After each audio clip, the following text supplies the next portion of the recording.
yours, waiting on the sexy flow. Come get it all, are you gonna make me yours? Waiting on the sexy flow.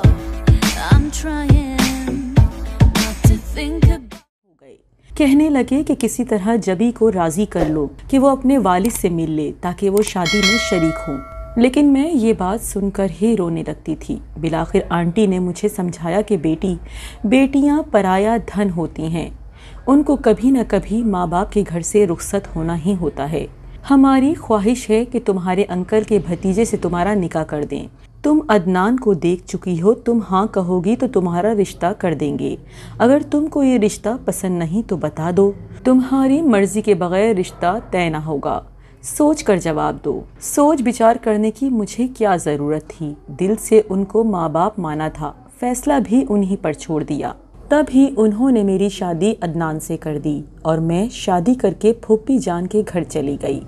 शादी के 2 साल बाद अपने शौहर के हमराह लंदन आ गई और खुशो खुर्रम ज़िंदगी बसर करने लगी।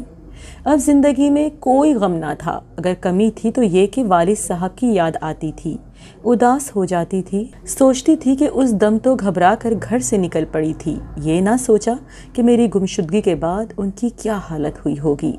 अब तलाफ़ी उस गलती की क्यों करूं। 5 बरस बाद भी हम पाकिस्तान ना जा सके। अलबत्ता अंकल और आंटी एक बार ज़रूर लंदन आए। चंद दिन हमारे पास रहकर लौट गए। दुआ करती थी कि एक बार पाकिस्तान जाकर अब्बा से मुलाकात नसीब हो।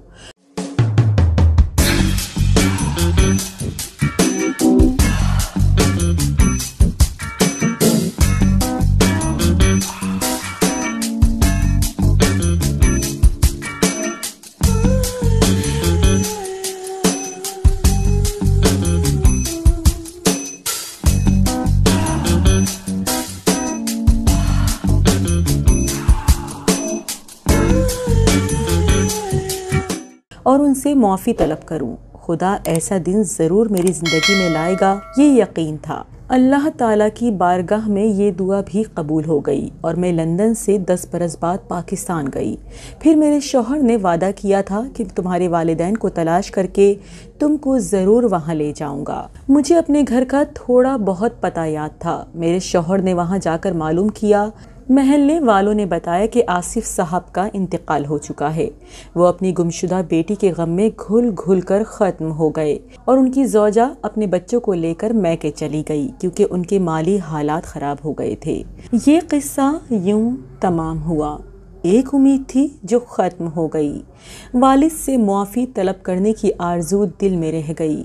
उनसे मिलने की हसरत ही रही, क्योंकि वो जिस जहां सिधार गए थे वहां कोई जिंदा इंसान नहीं जा सकता। वहां तो बस मर कर ही जा सकते थे। अपने मोहसिन अंकल आंटी के पास 2 माह रहकर फिर से लंदन आ गए। वालिद से मिलने की आरज़ू आज भी दिल को तड़पाती है। एक खलिश है जो मिट नहीं सकती, रह रह कर जिगर को पारा पारा कर देती है। अक्सर ख्वाब में देखती हूँ वालिद मुझे ढूंढ रहे हैं, वो मुझे पुकार रहे हैं तो चौंक कर उठ जाती हूँ। खुदा जाने ये ख्वाब मेरे लाशऊर में छुपे किसी अक्स का परतो है या वाकई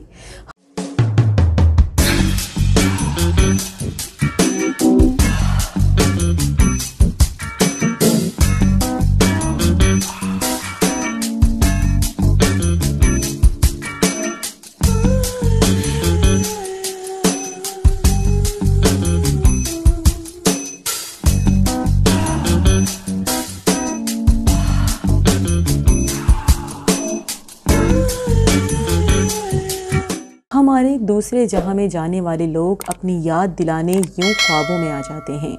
मैं रोज़ाना नमाज के बाद अपने वालिद की मग़फ़िरत की दुआ करती हूँ और उनकी रूह को सवाब पहुँचाने की खातिर तिलावत कलाम पाक करती हूँ। जो नेक अमल कर सकती हूँ उसका सवाब भी उनसे मंसूब करती हूँ।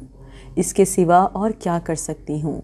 मेरी दुआ है कि कोई बेटी इस तरह अपने बाप से ना बिछड़े कि जैसे मैं नादानी में खौफज़दा होकर उनसे बिछड़ी थी।